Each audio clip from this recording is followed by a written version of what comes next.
শোনো, তোমাকে বলতেছি, জীবন নিয়ে অনেক অভিযোগ, তাই না তোমার? আমারও আছে, অনেক অভিযোগ আছে, কিন্তু অভিযোগ করেও আমি করতেছি না। কেন জানো? কারণ আমি কোন একটা জায়গায় পড়েছি যে জীবন নিয়ে এত অভিযোগ করে কি লাভ। এসেছি খালি হাতে, যেতে হবে খালি হাতে। মাঝখান থেকে জীবনে যা পেয়েছি সবকিছুই বোনাস, ফ্রি। তার জন্য শুকরিয়া, আল্লাহর কাছে লাখ লাখ শুকরিয়া তার জন্য।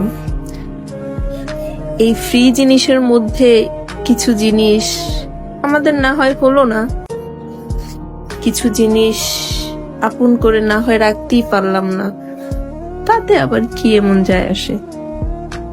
ওইটা নিয়ে এত অভিযোগ করার তো কিছু নেই। জন্মের 10 মিনিট 5 মিনিট আগেও তো আমি এমন কিছু নিয়ে আসি নেই যেটা আমার কাছে রাখতেই হবে, যেটা আমার থাকতেই হবে। তো যেটা আছে সেইটা নিয়ে আলহামদুলিল্লাহ, আর যেটা নেই, যেটা থাকবে না, ওইটা নিয়ে আফসোস অভিযোগ করে কোনো লাভ নেই।